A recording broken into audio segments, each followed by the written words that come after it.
you mentioned four directions. I have a question about the four directions. So Mhm.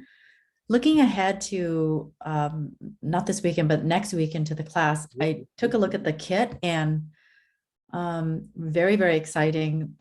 I have a Yeah, I question. thought you would be super excited because there's a whole bunch of planetary oils that haven't been And out so far. yes, and I remember that you said some time ago that the planets blends are really connected to angels. So I figured I could fit this question in. What's the difference between the alchemical planets that versus the regular planet kit? Yeah, so there's the regular planet oils, then there's the premium planet oils, right? And then there's the alchemical versions, right? And so the regular planet oils are a bit more like kind of physical. It's still affecting because anytime you work with the planets, what you're really doing is you're doing things with the emotional body. And so the regular physical oils or they're just the regular planet oils are affecting your physiology, but like kind of lower emotions. Then the premium oils are hitting it more in the higher emotions. And then the chemical oils are actually transmuting the emotions and moving the energy of the emotions up towards the crown. And so if you look at there's this famous old, let me see if I have it in my photos. Let me see, because it will be easier to say this if I have it. I mean, Yeah, there you go. I'm looking at the newsletter and it's got like the directions, and then you have the elements, and you have all the alchemical planets, and then you have the four angels of the four directions. It's going to be intense weekend. I think I'm just gonna die right now. So I'm going to send this to Samantha and she's going to post it. And then we can look at this as we're, hold on.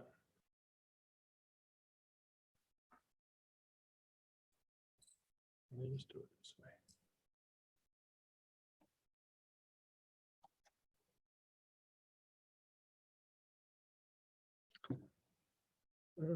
Well, it's gonna let me, darn it. See if that shows up as an image. If not, we'll do it old school. Okay. Okay. Can you see it like this? Oh, not at all. Let me see what I can do, guys. For some reason, it's not letting me share this image. So, Yeah, we're getting it. Oh, yeah. okay. So you see at the top of his head, There's a cloud. you see there's like 7 stars. You see like right. Oh, yes, around his helmet. Yeah. So that is actually tied to, and then you see he's wearing black, red, yellow, white. Those are all the colors corresponding to the. Those are tied to an alchemical practice. And so this whole thing, and then there's a whole thing with the sword, and then the thing with the little knee guards, and each one of this is a piece to a practice. And so the 7 stars is about transmuting the emotional energies, and which are from the heart to the sex chakra, right? And so like when you do forms of meditation, you activate the heart, and then as you activate the heart, eventually moves to the crown, right? If you do that enough times, eventually like the crown will activate, but then it kind of shrinks back down. But if the heart's substantially activated, the crown will get a little bit bigger every time, right? But here, what you're doing is you could say transmuting or transforming the emotional body to move the emotions or the emotional energies from those centers, from the heart to the sex chakra, and you're moving it up to where it actually starts to activate the crown through the stimulation of the blue pearl, right? And so again, it makes it much easier to invoke angels. It makes it much easier to break mental patterns. It brings light into the situation, stimulates a deeper connection to the higher soul. You know, there's a whole bunch of reasons why to do it. But one of the aspects is you're starting to move this up, and eventually what happens is they'll say, if it's done enough and properly over a period of time, that the Holy Spirit will descend, right? Then over a period of time, they'll say the Holy Spirit has descended and it stayed, right? So this is tied to how much and how well you can activate the blue pearl, and then eventually a little bit higher, right? And so this is symbolized in this practice of those 7 energies, which are tied to, like, basically the 7 planets are tied to these 7 principles, and it's also tied to the star on Astara is a 7-pointed star with a lotus in the middle, right?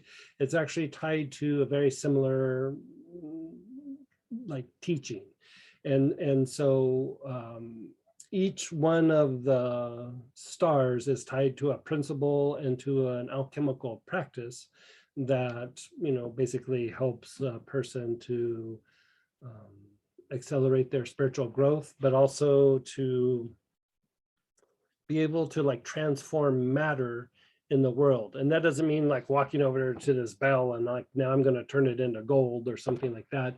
But it's being able to absorb the essence and the teachings from that image brings. And if something is supercharged with spiritual energy, like this bell's like 300 years old, used by lamas over the years, like it would impact you to a much greater degree and then accelerate your spiritual growth, right? And so the practice is that you move the emotional energy up. You also are the 4 directions, the black, red, yellow, and white are tied to the body itself, like the lower centers from the heart down. It's tied to those centers, right? Because if you think of the 7 chakra system, the throat, the center between the eyebrows, the crown are all associated with the higher soul, the throat being the void. So the heart down is considered like the lower realm or the lower, form, the incarnated soul. So you're wanting to move the energy from those 4 aspects up to the crown that then is starting to cultivate those other 3 aspects.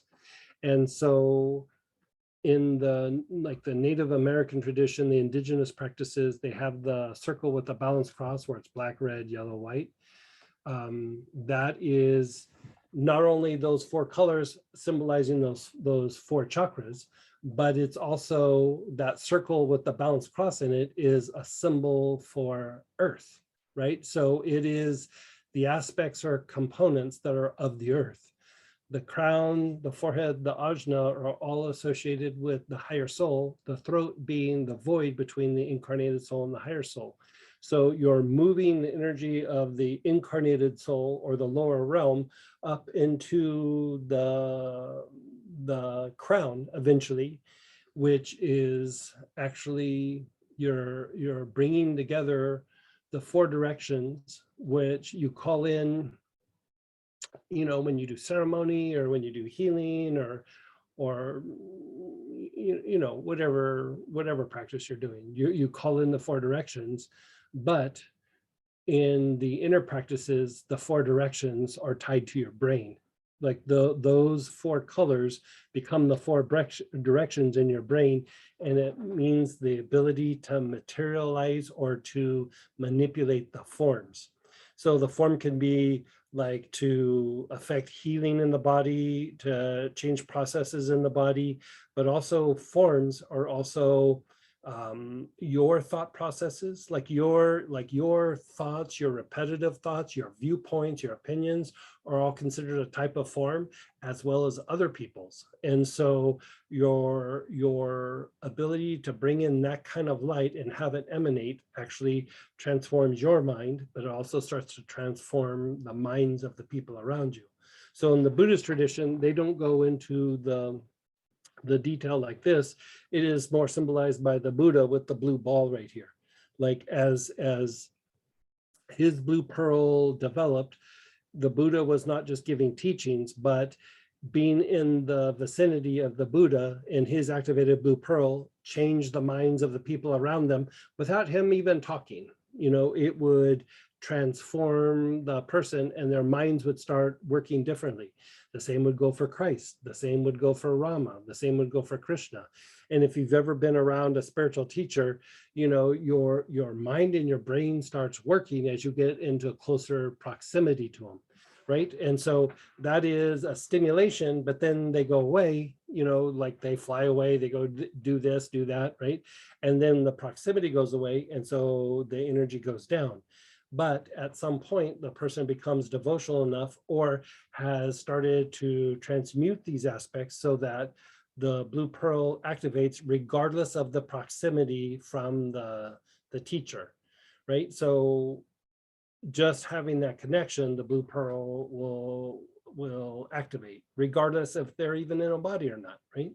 And so the idea is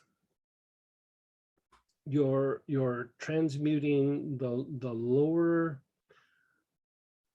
energies, the lower centers. You could say you're transmuting the lower tendencies, but on an even deeper level, you're transmuting the tendencies within the form, the tendencies within the body, right? And as you transform those, you stimulate your higher faculties, but you're literally diminishing the tendencies that cause you suffering, because you're transmuting the reactive nature of your body, your emotions, your mind, the automatic behaviors, the automatic thinking, you know, all the things that we've talked about over the year or two. You're transmuting those, and in that is the transmutation of karma.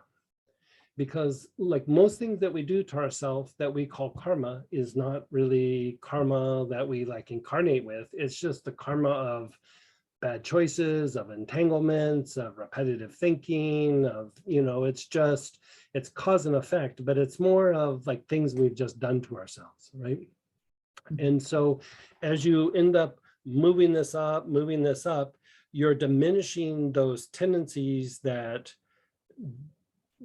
set up situations that cause you pain or cause entanglements. But even deeper is the energy moves up, it moves up to the crown, it moves up to the blue pearl. It starts to change your nervous system. You know, like they talk about in Kundalini practices, the energy comes down, the Kundalini is what goes up. It is actually what it is. How you spiritually grow and develop is not what comes down, it's actually what goes back up, right? And so part of what you're doing is the nervous system changes, and you could say the nervous system, it gets like more relaxed, like less agitated, more like it gets upgraded, right? So it can handle greater levels of spiritual energy. But what happens at a certain point is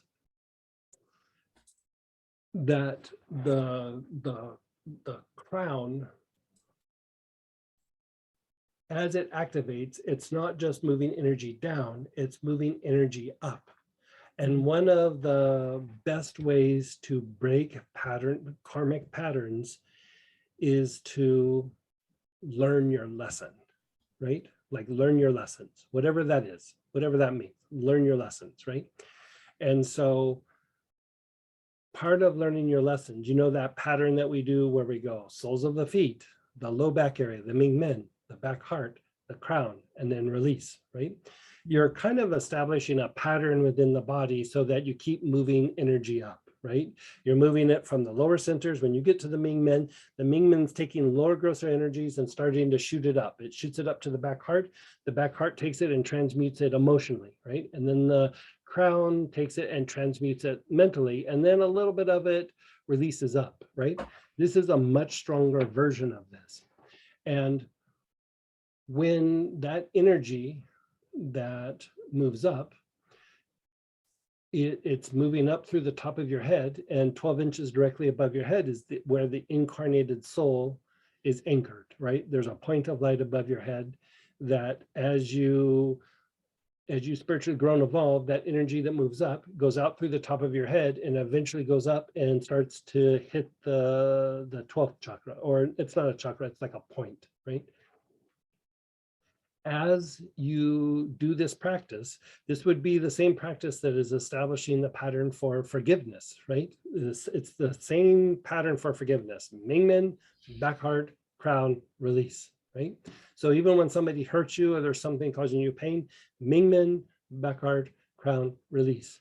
So the reason why this is so important is as that energy moves up and it goes up to the crown, and then it starts to get transmuted mentally, and that energy starts to go out to the top of the head. It goes out to the top of the head and starts to hit the point of light 12 inches above your head. As it does that, it registers as lesson learned. Okay. So it literally is the mechanics for breaking karmic cycles within the life. You don't have to know what your karmic Nope. issues are. Most times, honestly, what most people call karma is not accurate. Yeah. Like there's always a certain degree of karma that you're paying off in a life. You know, it's not all your karma. It's a small amount, right? Most of the stuff that we struggle with is like, you could call it the karma of our entanglements and bad decisions and our reactions. That's getting transmuted as well, right? It's breaking those patterns, but a lot of times, think of it like this. Like most times it's like one or two things that you're kind of working out, right? And so you could think of it like this. Like this was the way Annie Besant described it many years ago, about 100 years ago. She said, okay, you're in the kitchen and you're chopping vegetables, right? You're chopping vegetables, and boom, you slice your finger. So immediately you see the cut and you see the blood. Then the next day it's not bleeding anymore, but you see the cut.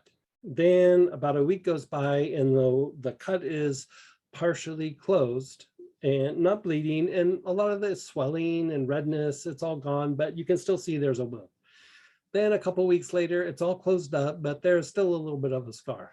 Then a year goes by, you don't really think about it, but you look down and you see, oh, there used to be a cut there. I can see there's the scar or the wound. 10 years goes by, you don't even really remember the incident. And when you look down at your finger, you don't really even think of the incident where you cut your finger. You know, you look at it, you don't even really see the cut anymore, or it's very, very faint. And so you really have forgotten the incident. But every time you're in the kitchen and you pick up the knife, you're a little bit extra careful. You know what I'm saying? Yeah. That's your karmic pattern. Like you might not know what it is, you might not have had any experience, but there's just certain areas in your life where you're like, I need to be a little bit more careful here. Like your attention, like you'll be going and oh, gotta be careful. Gotta be careful. You know, like for me, I laugh, but it's not that funny.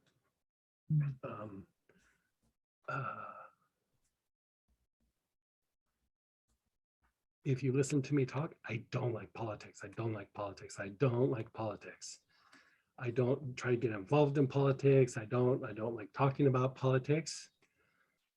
But when I read the news, I pay a little bit more attention than normal. And it's not even about sides. I'm just watching patterns. And when I've had discussions with people who are very involved in politics or something, they'll go, how do you know all that? And I was like, just makes sense, you know, but I'm extra careful. I make extra careful to stay away from that situation. It means I screwed up really bad at some point in my past. I guarantee you. And most of the difficulties in my life are little situations where it's something to do with politics in the situation. Every time. Mhm. Every time. Wow. You know, so I have to be a little bit careful there. So when those things happen, they can be upsetting, they can be painful. You know, you sit and think like, oh, how can this person do this? Or how can this group do this or whatever? You know, I'll whine or pout or whatever. And then like within a day or two, I was like, okay, time to put my awareness on my heart, hold it there, get the energy to move up to the crown, get that energy up to that 12th chakra, because I want to be sure, lesson learned. I don't want to do this anymore. Right. And it doesn't necessarily mean that that situation goes away. I usually become less reactive about it. But, you know, there's been times where, you know, because of politics and situation, on one level, you could say I was harmed quite bad, but it's hard to say you're harmed when you walk away from the situation and you're doing significantly better almost immediately. It's because, like, I offered it up as lesson learned. Okay, Greg, when in that example, and you put the situation in your heart and you, you know, bring it up. Mhm.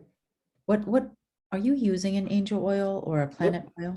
Not well, honestly, the key to that is the thing that we were talking about, how you do the Kundalini and you upgrade the nervous system. The key is relaxing the nervous system. You know, the oils that oils, incenses, smokes, you know, in the old days when they would smudge, they would call them smokes. Like, you know, they would, you know, smoke you, like not smoke, like, you know, smudge you. They do different things, but there are some that are meant to help move the energy up, relax the nervous system so that things can transmute. And like when I was traveling with the medicine man, we were in a situation where, you know, he was Lakota, but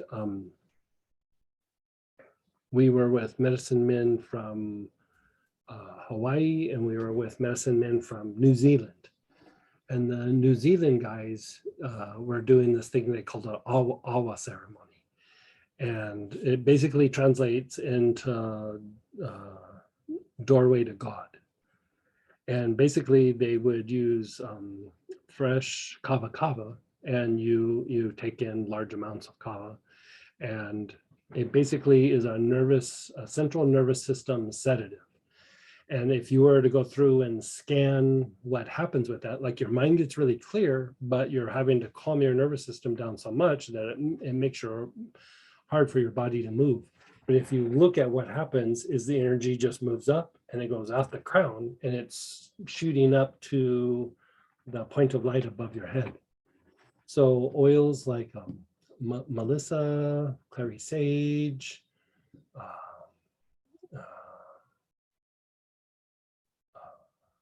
neroli, petitgrain, kava, valerian, spikenard.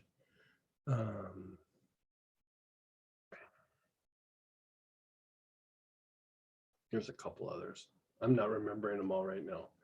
But all of those have an impact on the central nervous system that allows the energy to move up and then be released into that point. So when we go through in that class, we're not going to be using single oils. We're going to be using blends directed at different parts of the body, so that the goal is for you to train your physiology, your mental body, so that you don't even have to use like a ceremony like that awa ceremony, that you just sit still and it just starts automatically moving up. That's the goal of that process. And you see how that alchemical guy didn't have like a whole thing of armor down his legs. He had it at his knees. And so when you're able to transmute and transform these things to that level or degree, you know, the dirtiest part of your aura is from the knee down. But when you go through and you transmute these things, that lowest part of the aura, which is tied to the feet are tied to the touching the earth, which is the dense, it's a really dense form of prana, and you're pulling energy in from the environment. You're pulling things in from, you're pulling in elements, you're pulling in, you know, energies and things like that, really lower vibrational energies that kind of sustain the body. When you transform these things in this way, the reason there's like little pieces of like armor on the knees is you are protected from this component. You've moved past this aspect. That's why when you see spiritual teachers, you touch their feet. You don't go and like shake their hand or something. You touch their feet, and then you touch your crown, because their feet is so filled with so much energy that touching the lowest part or the dirtiest part of their aura is very activating to the crown. It's because these energies have been transmuted, they have been transformed. They have the armor on their knees. They are no longer affected by this. They're drawing all the energy down, and light is literally emanating down into the earth, not lower vibrational energy going up the feet and into the body. It's like you have flipped the switch. Wow. Does that make Thanks, sense? Greg. Yeah. Yes, that was awesome. Okay, very, very. It's a last- very complicated situation, and like this is a big piece of it, but it's like, oh, several of the classes, you know, started to address this, but we've been kind of gaining momentum for us to start doing some of the deeper inner practices. And so, I mean, that's why the thing with the Sandalphon class and all, you know, the healing technique is we're prepping for much deeper work, and we're going to be doing even things without oils in some of the classes, because a lot of you are ready for the next step. Greg, very quickly, who is that good-looking alchemical dude? Does he have a name? No, I don't. It's just a drawing. Yeah. Yeah. Thank you. But he is single. And does he have like a I'm joking. peacock? Is there a peacock in the I'd have to look. I get some of the images all mixed up. Okay, great. Fantastic. Thanks so much for that. There's an owl. And yes, there is a peacock. Good eye. I saw a peacock over the weekend, just yesterday. Oh, Alive. very nice. Several of them. Interesting synchronicity. I mean, we could talk about that image for probably 5 or 6 hours. Like, there's so much imagery in, I mean, that's the thing, like stained glass windows in churches have a bunch of teachings in them. These paintings have a bunch in the Buddhist tradition, the Thangkas, the paintings in the Hindu tradition. You go into mosques and things where they have a bunch of symbols and paintings. All of it has like teachings built into it. And so they refer to it as terma, like outer terma and inner terma. Inner terma would be inner transmissions. Outer terma is the imagery that's buried in the images.